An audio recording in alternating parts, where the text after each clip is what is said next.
அல்ஹம்துலில்லாஹ் அல்ஹம்துலில்லாஹ் அஷ்ஹது அல்லா இலாஹா இல்லல்லாஹ் வஹ்தஹு லா ஷரீக்க லஹு. எல்லா புகழும் அல்லாஹ்வுக்கு மாத்திரமே. அந்த அல்லாஹ்வை தவிர வேறு இணை தெய்வங்கள் இல்லை என்று சாட்சி கூறியவனாக நான் ஆரம்பம் செய்கிறேன். இன்னைக்கு நம்ம பார்க்க போறது ஏற்கனவே 49வது அத்தியாயம் பார்த்திருந்தோம். அதுல ஒரு 5 வசனம் பார்த்திருந்தோம். அதனுடைய மிச்ச வசனங்களை தான் இன்ஷா அல்லாஹ் நான் புரிஞ்சுக்கிட்ட விஷயங்களை உங்களோட பகிர்ந்துக்கிறேன். இன்ஷா அல்லாஹ் நீங்க உங்களுக்கு ஏதாவது கேள்விகள் சந்தேகங்கள் இருந்தா நீங்க கடைசியில கேளுங்க. இன்ஷா அல்லாஹ் நம்ம பேசுவோம்.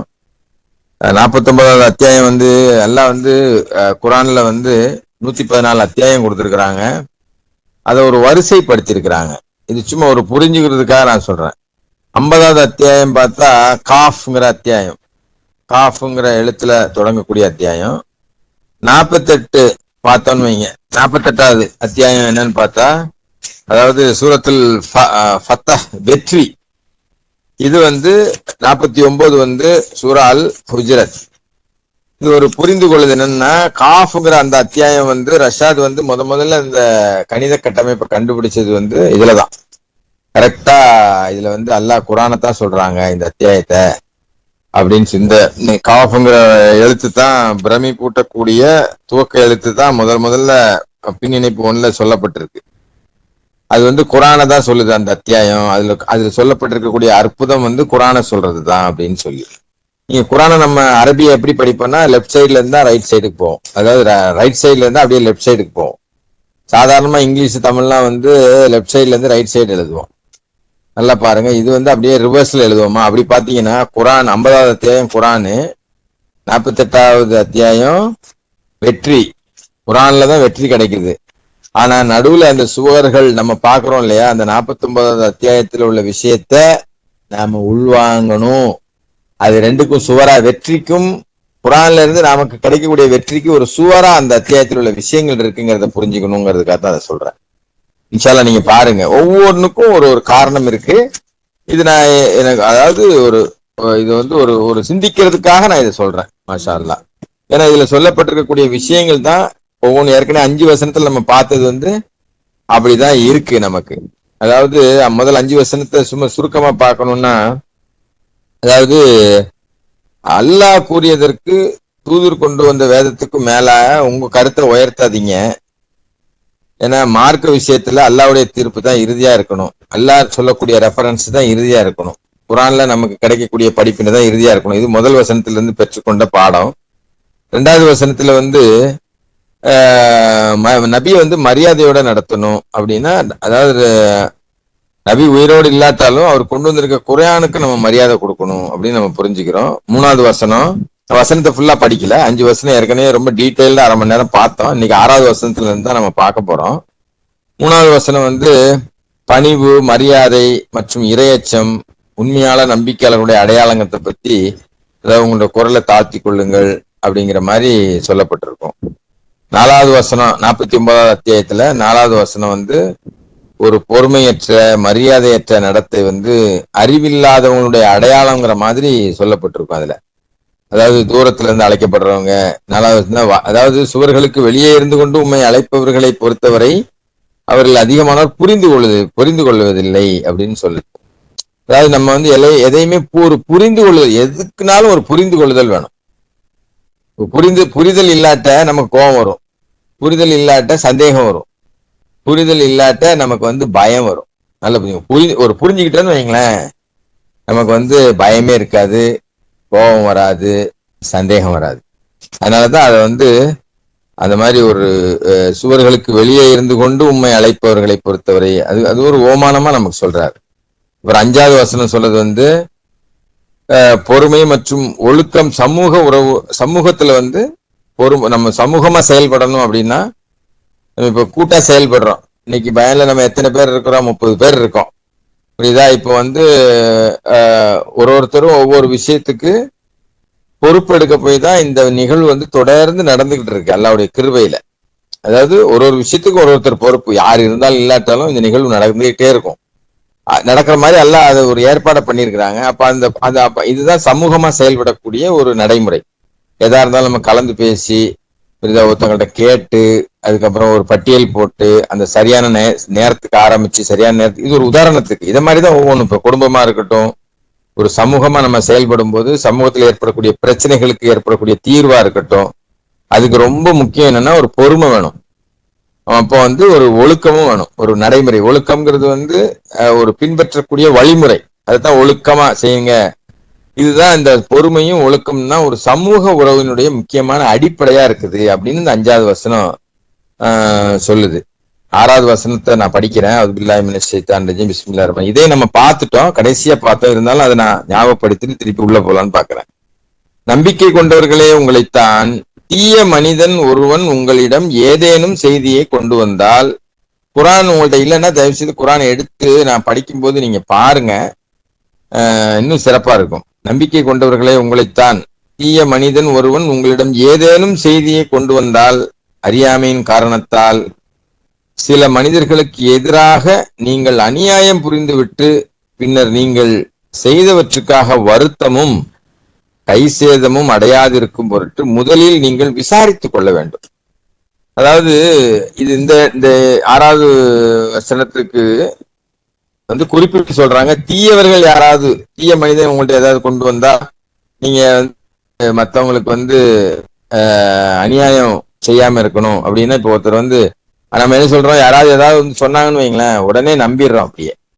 ஆனா அல்லாஹ் நமக்கு என்ன வழிகாட்டுதல் கொடுத்திருக்கிறாங்கன்னா, எந்த செய்தியாக இருந்தாலும் நீங்கள் உங்களுக்காகவே பரிசீலித்துக் கொள்ளாமல் ஏற்றுக்கொள்ள வேண்டாம். நாம அதை செக் பண்ணோமா, நமக்கு திருப்பி ஒரு செய்தி ஃபார்வேர்டு செய்தி வருது, இப்படி இந்த இந்த இந்த விஷயம் நடக்குது, இந்த வீல் சேர் கொடுக்குறாங்க, இந்த இலவச கல்வி கொடுக்குறாங்க, இந்த பள்ளிக்கூடத்துக்கு உதவி செய்யறாங்கன்னு எத்தனையோ ஸ்கூல் பேக் கொடுக்குறாங்க, அதை கொடுக்குறாங்க, எது இல்லாம ஒரு செய்தி உதாரணத்துக்கு நம்ம உடனே என்ன பண்றோம், இது 4 பேருக்கு உதவட்டுமே அப்படின்னு சொல்லி உடனே ஷேர் பண்ணிடுறோம். பார்த்தா அது எந்த வருஷத்துல உள்ள செய்தினே தெரியாது, அது உண்மையா பொய்யா. இப்ப அந்த போன் இருக்கா, அதுல இருக்கிற போன் நம்பருக்கு அடிச்சு பார்த்திருக்க மாட்டோம், அதை உண்மையான்னு நம்பி, அதாவது உடனே நம்பிடுறோம். அதைத்தான் தடுக்குது இந்த வசனம். அல்லாஹ்வுடைய வழிகாட்டுதலும் எந்த செய்தியாக இருந்தாலும் நீங்கள் உங்களுக்கு நீங்களே பரிசீலிக்காமல் ஏற்றுக்கொள்ள வேண்டாம்னு சொல்லுது. இங்க வந்து ஒரு தீய மனிதன் உங்களிடம் ஏதேனும் ஒரு செய்தியை கொண்டு வந்தால், அறியாமையின் காரணத்தால் சில மனிதர்களுக்கு எதிராக நீங்கள் அநியாயம் புரிந்துவிட்டு, ஐயோ முதல்ல கேட்டிருக்கலாமே, ஒருத்தரை பத்தி ஒருத்தர் தப்பா சொல்லியிருப்பாங்க, இல்ல நல்லதாக சொல்லியிருப்பாங்க, எப்படியோ ஒண்ணு சொல்றாங்க, உடனே நம்ம அதை நம்பி அதுக்கு தந்தாப்புல ரியாக்ஷன் பண்றோம் இல்லையா, அதைத்தான் சொல்லுது. எதா இருந்தாலும் டைரக்டா கேளுங்க, டைரக்டா கேட்டு கன்ஃபார்ம் பண்ணுங்க, நீங்க இப்படி பண்ணீங்களா, இப்படி சொன்னீங்களா அப்படின்னு சொல்லி. நம்ம மனசுக்குள்ளே இப்படி சொல்லியிருப்பாரு, இல்லாட்ட இப்படி அவர் பேசியிருப்பாரு, இல்லை இப்படி நடந்திருப்பாருன்னு கொள்ளக்கூடாதுங்கிறதான் இந்த வசனம் நமக்கு வந்து தடை செய்யுது. அதனாலதான் இந்த வகுப்புல எதா இருந்தாலும் இதுலயே கேளுங்க, இங்கேயே பேசி இங்கேயே முடிச்சிருவோம் அப்படின்னு சொல்லி. பின்னர் நீங்கள் செய்தவற்றுக்கு வருத்தமும் கை சேதமும் அடையாதிருக்கும் பொருட்டு முதலில் விசாரிக்கணுங்கிறது வந்து ரொம்ப ரொம்ப முக்கியம். அதாவது குரான் வந்து மிக முக்கியமான சமூக கொள்கை. இது வந்து ஒரு சமூகமா, மேல 5வது வசனத்துல பார்த்தோம் இல்லையா, நம்ம ஒரு சமூகமா செயல்படணும்னா பொறுமையும் ஒழுக்கமும் அந்த சமூக உறவின் அடிப்படைன்னு பார்த்தோம். 5வது வசனத்தின் அடிப்படையில 6வது வசனம் அதை வலியுறுத்தி சொல்லுது. குரான் மிக முக்கியமான சமூக கொள்கைகளில் ஒன்று வதந்தி, போலி செய்தி. இன்னைக்கு வந்து சர்வசாதாரணமா அது சமூக ஊடகங்கள்ல தாராளமா கிடைக்குது, ஏகப்பட்ட செய்திகள் வருது ஒரு நாளைக்கு. எதை நம்புறது, எது சரி, எது கரெக்ட், எதை ஃபார்வர்ட் பண்றது அப்படின்னு நம்ம தடுமாறி போற அளவுக்கு செய்திகள் வந்து குமியுது நம்ம போன்ல. அப்ப அனைத்தையும் சரிபார்க்காமல் நம்ம நம்ப கூடாது. எல்லாமே உண்மை கிடையாது. சிலர் வந்து யூடியூப்பை பார்த்துட்டு எல்லாமே உண்மை நினைக்கிறாங்க, இல்லாட்ட வந்துட்டு வாட்ஸ்அப்ல வர்ற செய்திய எல்லாமே உண்மை அப்படின்னு நினைக்கிறோம். அப்படியும் நினைக்க கூடாதுங்கிறதுக்கு தான் இந்த சமகாலத்தில் உள்ள உதாரணத்தை நான் சொல்றேன். அதனால எந்த செய்தியா இருந்தாலும் சரிதான், உடனே நம்பிடக்கூடாது. அடுத்தது 7வது வசனம் 49:7. மேலும் அல்லாஹுவின் தூதர் உங்கள் மத்தியில் வந்திருக்கின்றார் என்பதை அறிந்து கொள்ளுங்கள். பல விஷயங்களில் அவர் உங்களுடைய பேச்சை கேட்டிருந்தால் காரியங்களை நீங்களே உங்களுக்கு கடினமானதாக ஆக்கி கொண்டிருந்திருப்பீர்கள். ஆனால் அல்லாஹ் உங்களை விசுவாசத்தை நேசிக்கும்படி செய்தார், மேலும் உங்களுடைய இதயங்களில் அதனை அழகானதாக ஆக்கினார்.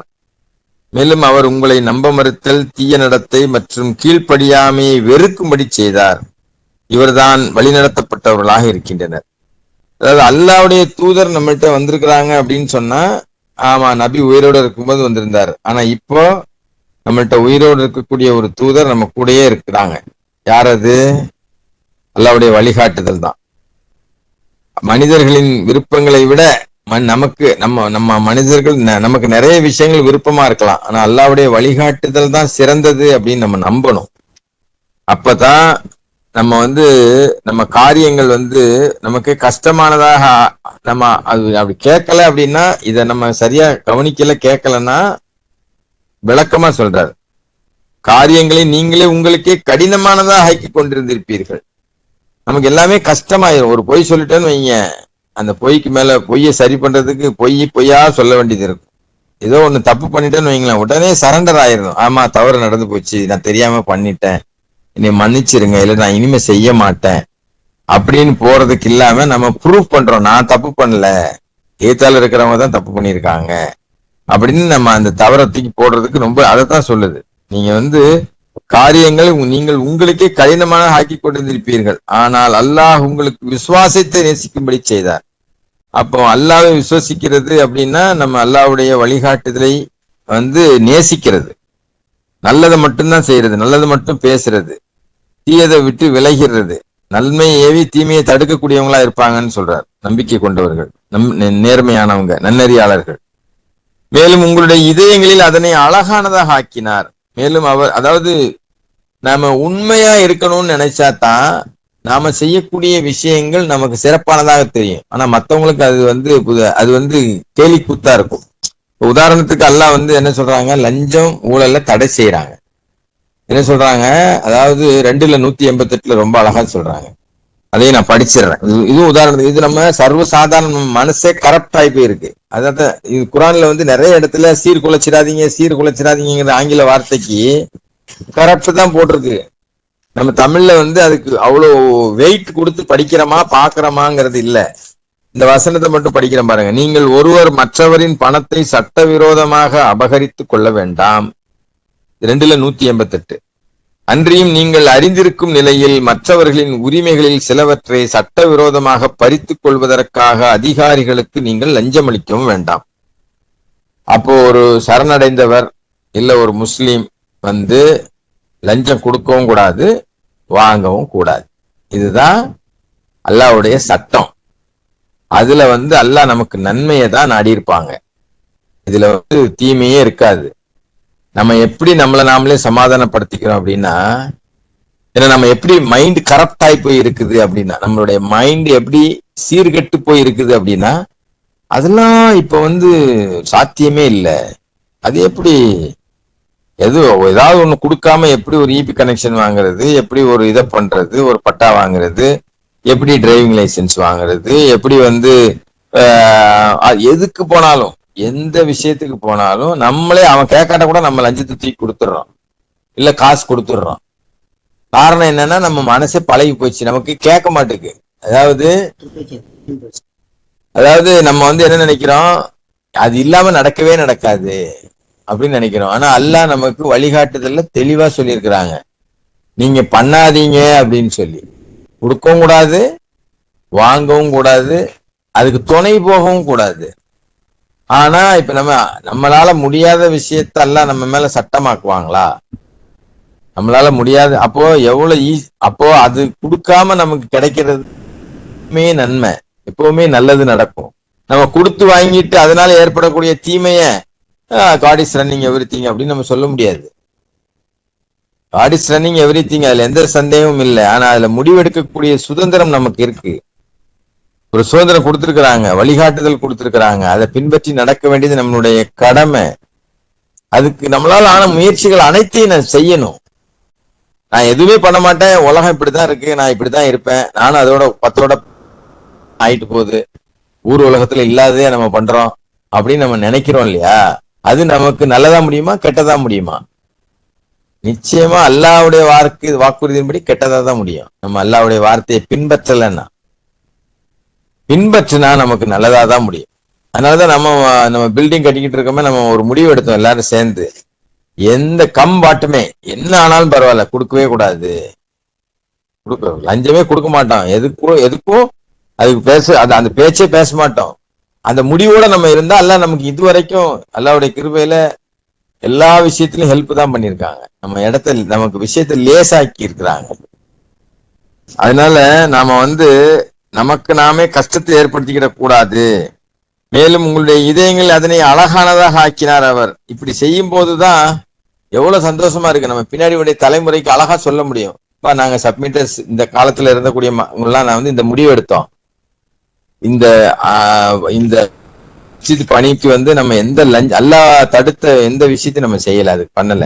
ஊர் உலக அப்படி அதாவது நம்ம நம்பிக்கையோட விசுவாசத்தை வெளிக்காட்ட முடியும். நம்ம அல்லா மேல உள்ள விசுவாசத்தை, அல்லா நமக்கு எவ்வளவு ஹெல்ப் பண்ணிருக்காங்கிறத நம்ம அப்ப புரிய முடியும், நமக்கு புரிஞ்சுக்கலாம். நம்ம உங்களுடைய இதயங்களை அதனை அழகா ஆக்கினார். மேலும் அவர் உங்களை நம்ப மறுத்தல், தீய நடத்தை மற்றும் கீழ்ப்படிமையை வெறுக்கும்படி செய்தார். நம்ம மனசு, அதாவது இந்த நம்ப மறுத்தல் பண்ணக்கூடிய வேலையை நம்ம செய்ய மாட்டோம். இது ஒரு அருவருக்கத்தக்க விஷயம், லஞ்சம் கொடுக்கிறது.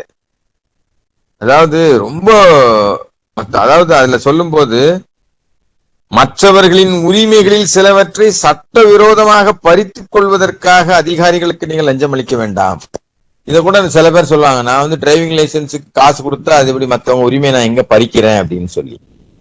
அதாவது எல்லாரும் கொண்டு போய் காசு கொடுத்து, காசை நீட்டி லஞ்சம் கொடுத்து வாங்கும்போது ஒருத்தர் மட்டும் நான் கொடுக்க மாட்டேன்னு சொன்னா, அப்போ அவன் என்ன நினைக்கிறான், எல்லாரும் தரும்போது இவனுக்கு தர்றதுக்கு என்ன வழிக்கு, நீ தராட்ட தர முடியாது அப்படின்னு சொல்றாங்கல்ல. நீங்க லஞ்சம் கிடைக்கலன்னா உனக்கு கிடையாது, அப்படி லைசன்ஸ் கிடையாதுன்னு சொல்றான்ல. அப்போ இன்டைரக்டா நம்ம அவருடைய உரிமை, அதாவது லஞ்சம் கொடுக்காம தான் ஒரு விஷயத்த நாம செய்யணுங்கிறது என்னுடைய உரிமை இந்த நாட்டுல. அப்ப அதை நாம லஞ்சம் கொடுத்து தட்டி பறிக்கிறோம். அப்ப நம்ம கொடுக்கறவங்களா இருந்தா நம்ம இந்த இதுக்கு உள்ள போயிருவோம். நம்ம இது நிறைய பேருக்கு சூட்சமா புரியணும். நான் இதுக்கு கொடுப்பேன், இதுக்கு கொடுக்க மாட்டேன். அதாவது அதற்கான வழிமுறை என்ன, அதுக்காக கொஞ்சம் பொறுமையா இருக்கிறது. நம்ம அந்த பில்டிங் அப்ரூவல் வாங்குறதுக்கு கிட்டத்தட்ட சில பேர் சொல்லலாம், என்ன இவ்வளவு நாளாச்சு, கெட்டி நேரம் முடிச்சிருக்கலாமே அப்படின்னு சொல்லுவாங்க. நம்ம 1.5 வருஷம் ஆச்சு நமக்கு அந்த அப்ரூவல் 10 பைசா கொடுக்காம வாங்குறதுக்கு. அதே மாதிரி பட்டா, அந்த இடத்த வாங்கணும், பட்டா மாத்துறதுக்கு 1 லட்சம் ரூபாய் கேட்டாங்க, லஞ்சம் கொடுக்கல. எல்லாருடைய கிருபையில எல்லாம் நமக்கு லேசாக்கி தான் கொடுத்தாங்க. அதாவது ஏன் என்ன எதுக்குன்னு நாங்க தரமாட்டாங்க அப்படின்னு சொன்ன உடனே ஆட்டோமேட்டிக்கா வருது. அது ஒவ்வொரு விஷயமும் அப்படிதான். ஒவ்வொரு நாளும் நம்ம வேணா ஃபைன் வேணா கட்டுவோம், ஆனா லஞ்சம் கொடுக்க மாட்டோம் அப்படின்னு சொல்லி நாம அதாவது ஒரு முடிவு எடுத்ததுனால அல்லாஹ் நமக்கு பல விஷயங்களை எல்லா விஷயங்களையும் உதவி செஞ்சுட்டு நம்மளுடைய இதயத்தை அதை எது அழகானா என்ன அர்த்தம்னா மகிழ்ச்சியா, அதன் மூலம் ஒரு மகிழ்ச்சி கிடைக்கு பாருங்க. அதன் மூலம் ஒரு புத்துணர்ச்சி கிடைக்குது நமக்கு. அதாவது நம்பிக்கையை பலப்படுது அது. அதனால தீய நடத்தை மற்றும் கீழ்ப்படியாமையை வெறுக்கும்படி செய்தார். இவர்தான் வழிநடத்தப்பட்டவர்களாக இருக்கின்றனர். இது 8வது, அதாவது நம்ம 7வது வசனத்தை பாக்குறோம். இப்படி ஒவ்வொரு வசனத்துக்கும் நம்ம நிறைய உதாரணம் பேசிட்டே போலாம். அதனால 7வது வசனத்துல இருந்து நாம தெரிஞ்சுக்கக்கூடிய விஷயம் என்னன்னா, அல்லாஹ் வழங்கும் வழிகாட்டுதல் தான் மனிதர்களின் விருப்பங்களை விட சிறந்தது.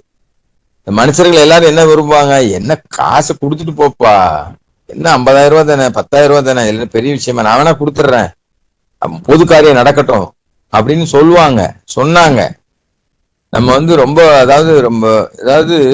அதுல உறுதியோட இருந்ததுனால, நம்ம எல்லாரும் சேர்ந்து இருந்ததுனால, இந்த மனிதர்களின் விருப்பங்களை விட அல்லாஹ்வின் வழிகாட்டுதான் சிறந்ததுங்கிறத நம்ம மனசுக்கு முதல்ல ப்ரூவ் பண்ண வச்சார் அல்லாஹ். அடுத்தால 8வது வசனம், 49ல 8வது வசனம், அல்லாஹ்விடம் இருந்து அருளும் அவருடைய அருள் கொடைகளும் இத்தகையதான் ஆகும். அல்லாஹ் எல்லாம் அறிந்தவர், ஞானம் மிகுந்தவர். இவ்வளவு நேரம் மேல பேசணுமே, நேர்வழியில இருப்பது மனுஷனுடைய திறமை கிடையாது, அது அல்லாஹ்வின் அருள். நான் நேர்வழியில, அது கடைசியில சொல்றாரு 49:18 விரிவா சொல்றாரு அல்லாஹ், இதே அத்தியாயத்துல கடைசி வசனத்துல. ஆனா அதுக்கு முன்னாடி அல்லாஹ்வுடைய அருள் இருக்க போய்தான், அருளும் அவருடைய அருள் கொடைகளும், அல்லாஹ்விடம் இருந்து அருளும் அவருடைய அருள் கொடைகளும் இத்தகையது ஆகும்.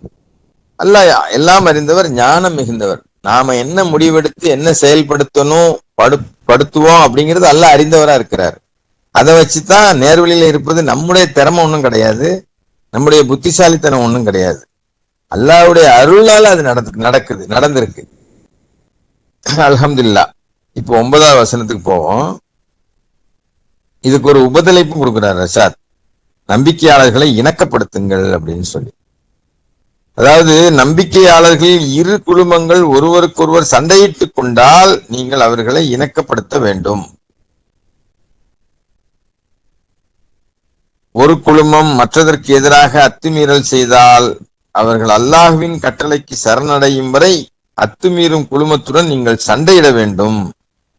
அவர்கள் சரணடைந்தவுடன் இரு குழுமங்களையும் நீங்கள் நீதத்துடன் இணக்கப்படுத்த வேண்டும். நீங்கள் நீதியை பராமரிக்க வேண்டும். நீதமாக இருப்பவர்களை அல்லாஹ் நேசிக்கின்றார். அதாவது நம்மளுடைய இதெல்லாம் ஒரு ஆப்ஷன் தான். அதுக்காக உடனே முஸ்லீம்கள் சண்டை போட்டுக்கிடுவாங்க. அதாவது 2 குழுமம் இருக்கும், அதனாலதான் அப்படி சொல்லியிருக்காங்க. ஒருவேளை அந்த மாதிரி வந்துச்சுன்னா நீங்க சண்டையிட்டு கொண்டால் அப்படிதான் சொல்ல. ஒருவேளை அதாவது ஏதாவது ஒரு கருத்து வேறுபாடு வந்தாலும் வச்சுக்கிட்டீங்களேன், நம்ம அல்லாவை நம்ம எப்படி இணக்கப்படுத்த முடியும் அப்படின்னா அல்லாவுடைய வழிகாட்டுதலை சுட்டி காட்டி தான் இணக்கப்படுத்த முடியும். காம்ப்ரமைஸ் பண்றது இல்ல. சரி நீ இதை விட்டு கூட நீ இதை விட்டு கூட அப்படி இணக்கப்படுத்த சொல்லல. அல்லாவுடைய வழிகாட்டுதல் இருக்கு. எது பெஸ்ட் வழிகாட்டுதல்? அல்லாவுடைய வழியை பின்பற்றுவதா இல்ல மனிதர்களுடைய விருப்பத்தை பின்பற்றுவதா? அப்போ அந்த மாதிரி செஞ்சா இப்ப அதாவது போர் செய்யுங்க, சண்டையிட வேணும் அப்படின்னு சொல்லிருக்கு. நம்ம போய் இப்ப சண்டையிடுறதுக்கு நமக்கு அனுமதி கிடையாது. அதாவது ஆனா சட்டப்படி என்ன ஆக்ஷன் எடுக்கணுமோ அதை செய்ய முடியும். அதுதான் இப்போ அதாவது சட்டப்படி சட்டத்திட்டத்துக்கு உட்பட்டு நடக்கிறது. ஞாயிற்றுக்கிழமை கூட குரான் வகுப்புல பேசிக்கிட்டு இருந்தாங்க. என்ன விஷயம் பேசிக்கிட்டு இருந்தாங்கன்னா, நாம God is running everything, God is doing எவ்ரி திங்னு சொல்லிட்டு அதனுடைய அடையாளம் என்ன அப்படின்னு சொன்னா கம்ப்ளைண்ட் பண்றது, புலம்புறது இருக்காது. அவங்க அல்லாஹ் அப்படி நம்புறாங்கன்னா எதையும் அவங்க புகார் சொல்ல மாட்டாங்க. அப்புறம் புலம்பிக்கிட்டு அலைய மாட்டாங்க. இவரால கெட்டு போச்சு அவரால கெட்டு போச்சுன்னு அப்படின்னு புலம்ப மாட்டாங்க. இவரு தான் என்னை கெடுத்துட்டாரு, இவரு என்ன நஷ்டப்படுத்திட்டாரு, இவரால நான் நஷ்டப்பட்டேன் அப்படிலாம் சொல்ல மாட்டாங்க. அல்லாஹ் தான் எல்லாத்துக்கும் காரணம்னு சொல்லிட்டு இருப்பாங்கங்கிறது அடிப்படையில சகோதரர் ஒருத்தர் கேள்வி கேட்டார். நம்ம போறோம், ரோட்ல குப்பை இல்லாம கிடக்கு, இல்ல சாக்கடை ஓடுது, நம்ம கம்ப்ளைண்ட் கொடுக்குறோம். இன்னும் ஒரு உதாரணம் கூட சொன்னார். அப்போ அதுக்கு இப்படிதான் நம்ம எடுத்துக்கணும் அப்படிங்கிற மாதிரி. அதாவது நம்ம அல்லாஹ்வுக்கு கட்டுப்படணும், அல்லாஹ்வுடைய தூதருக்கு கட்டுப்படணும், நம்மளுடைய அதிகாரம் உடையவர்களுக்கு நம்ம கட்டுப்படணும். அதுக்கு உதாரணம், இப்ப நம்ம ஒரு குழுவா சேர்ந்து செயல்படுறோம். இங்க நம்ம இத்தனை மணிக்கு ஆரம்பிக்கணும், இத்தனை மணிக்கு முடிக்கணும், இன்னைக்கு இவர் பயான் பண்ணணும், இன்னைக்கு இவரு திக்ர் பண்ணணும், இன்னைக்கு இவரு துவா பண்ணணும் அப்படின்னு நமக்குள்ளேயே ஒருத்தரை நியமிச்சு அவரு சொல்றதை நம்ம கேட்டுக்கிட்டு இருக்கோம். இது ஒரு குழுவா நம்ம ஒருத்தருக்கு ஒருத்தர் இப்ப இதுல ஒரு பிரச்சனை வருதுன்னு வைங்களேன், உடனே நாம இந்த பிரச்சனையை சுட்டி காட்டக்கூடாதுங்கிறது இல்ல அர்த்தம். அதை முறைப்படி சொல்லணும் நம்ம. அதே மாதிரிதான் நம்ம ஒரு அரசாங்கத்துக்கு கீழே இருக்கோம். நம்ம வீட்டுக்கு முன்னாடி தினசரி குப்பை எடுக்கணுங்கிறது, அதுக்காக நம்ம எல்லாம் சேர்ந்து நம்மளுடைய வரிப்பணத்துல சம்பளம் கொடுக்குறோம்.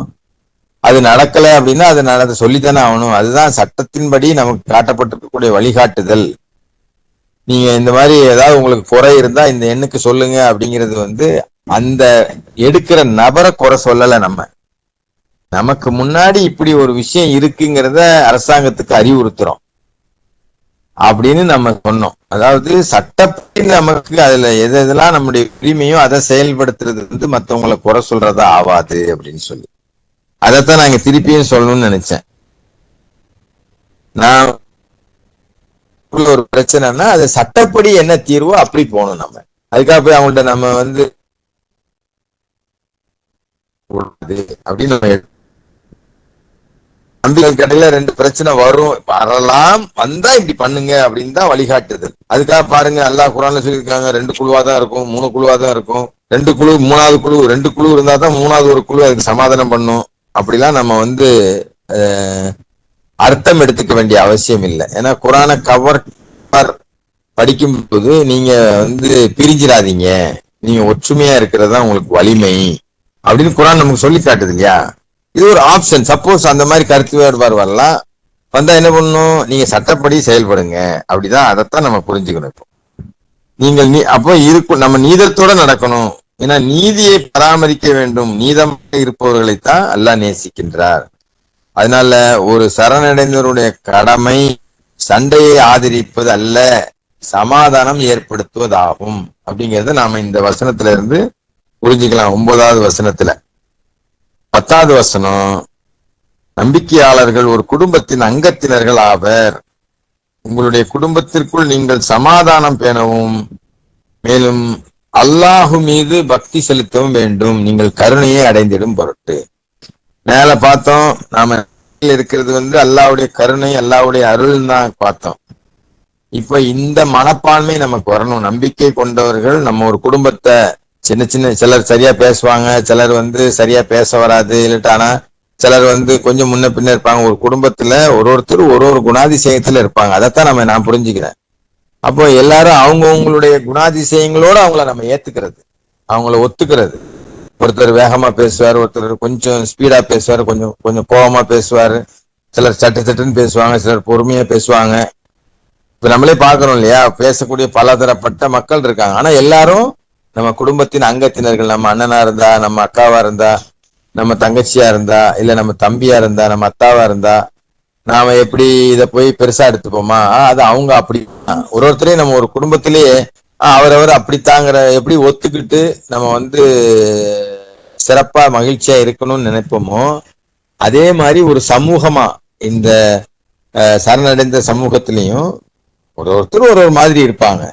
அதுக்காக அவங்கள நம்ம வெறுக்கவோ, அவங்கள பத்தி புறம் பேசவோ, அவங்கள கழுவி ஊத்தவோ, இல்லாட்டா அவங்கள குறைச்சி மதிப்பிடவோ கூடாது. அதுதான் சொல்றாரு, நம்பிக்கையாளர்கள் ஒரு குடும்பத்தின் அங்கத்தினர்கள் ஆவார்கள். உங்களுடைய குடும்பத்திற்குள் நீங்கள் சமாதானம் பேணவும், மேலும் அல்லாஹ் மீது பக்தி செலுத்தவும் வேண்டும், நீங்கள் கருணை அடையும் பொருட்டு. இங்க நீங்கள் சமாதானம் பேணணும் அப்படின்னு சொன்னா, நாம இருக்கணும்னா எப்ப நம்ம சமாதானமா இருப்போம்? மனசு எப்ப சமாதானமா ஆகும்னா, ஒருத்தரை ஏத்துக்கிட்டோன்னு வைங்க, மனசு சமாதானம் ஆயிரும். ஒருத்தர் ஏத்துக்கலன்னு வைங்க, மனசு அவரை பார்த்தாலே நமக்கு வெறுப்பு வரும், அவர் பேசினாலே நமக்கு கோபம் வரும். அதனால வெறுப்பு கோபம் வராம இருக்கணும்னா அவங்கள நம்ம குடும்பத்தினரா அங்கீகரிக்கணும். முதல்ல யாரா இருந்தாலும் சரி, நம்பிக்கை கொண்டவர்களா நம்மளுடைய குடும்பத்தினரா நம்ம அங்கீகரிச்சிட்டோம்னா ஹாப்பியா எடுத்துக்கலாம். என் அண்ணன் தானே, என் தம்பி தானே, எங்க அக்கா தானே, தங்கச்சி தானே, சொன்னா சொல்லிட்டு போட்டோம், அதனால என்ன இருக்கு, அவங்க சொன்னதுனால எனக்கு எதுவும் ஆயிருமா அப்படின்னு நம்ம அந்த மனப்பக்குவத்துக்கு வந்துட்டோம் அப்படின்னு சொன்னா நம்ம மனசு சமாதானம் ஆயிரும், மகிழ்ச்சியா இருப்போம். அதுதான் உண்மையிலேயே கருணையை அடைவதற்கு அல்லாஹ் மேல செலுத்தக்கூடிய பக்தி. இதுதான் இந்த 10வது வசனம் சொல்லுது. அதாவது இன மொழி இது இப்ப நம்ம ஒரு கூட யாரு வேணா இருக்கலாம், அவங்க எந்த இனமா இருக்கலாம். சப்மிட்டர்ஸ், இன்டர்நேஷனல் கம்யூனிட்டி ஆஃப் சப்மிட்டர்ஸ் கனடா சூப்பரா இருந்துச்சா, மாஷா அல்லாஹ். அங்க உள்ள சரணடைந்தவர்களை பார்க்கும்போது ஏதோ நம்ம சொந்தக்காரங்க மாதிரியே ஒரு ஃபீலிங் இருக்கு. இது மேரா சிஸ்டர் கேட்டுக்கிட்டு தான் சொல்லுங்க. யாஸ் மொழி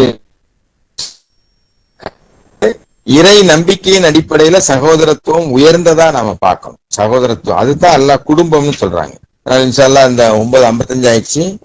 10 நம்ம அடுத்த இன்னும் 8 வசனம் இருக்கு, அதை அடுத்த இதுல பார்க்கலாம் இன்ஷா அல்லாஹ். கடைசியில மொத்தத்தையும் என்ன சொல்லுதுன்னு பார்க்கலாம். அல்ஹம்துலில்லாஹ். ஸலாம் அலைக்கும்.